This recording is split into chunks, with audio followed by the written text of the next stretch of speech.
আসসালামু আলাইকুম দর্শক। আজকে কথা বলবো জান্নাতুল বাকি নিয়ে। জান্নাতুল বাকি মদিনায় অবস্থিত ইসলামের সবচেয়ে প্রাচীন ও গুরুত্বপূর্ণ কবরস্থান, যা মসজিদে নববীর দক্ষিণ পূর্ব দিকে অবস্থিত।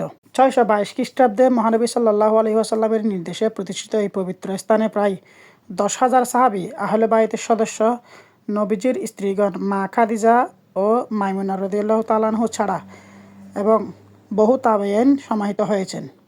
এখানে প্রথম দাফন করা হয় সাহাবী হজরত ওসমান ইবনে মজউন রাদিয়াল্লাহু তাআলা আনহুকে।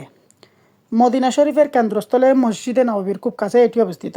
এটি বাকিউল গারকাদ বা জান্নাতুল বাকি নামে পরিচিত। নবীজি সাল্লাল্লাহু আলাইহি ওয়াসাল্লামের পরিবারের সদস্যবর্গ সহ এবং অন্যান্য ইমাম মালিক রহমতুল্লাহ সহ বহু ইমাম ও তাবেঈন এই জান্নাতুল বাকিতে সমাহিত হয়েছেন। 1806 এবং 1926 সালে 2 দফায় এখানে অবস্থিত মাজার ও গম্বুজগুলো ভেঙে ফেলা হয়েছিল।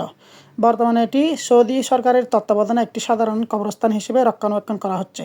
কবরস্থানটি উঁচু প্রাচীর দ্বারা ঘেরা। দর্শনার্থীদের জন্য ফজর ও আসরের সালাতের পর এটি কিছুক্ষণ খোলা রাখা হয়, তবে ভেতরের প্রবেশ করে কবর স্পর্শ করা বা বিদাতি কাজ করা নিষিদ্ধ।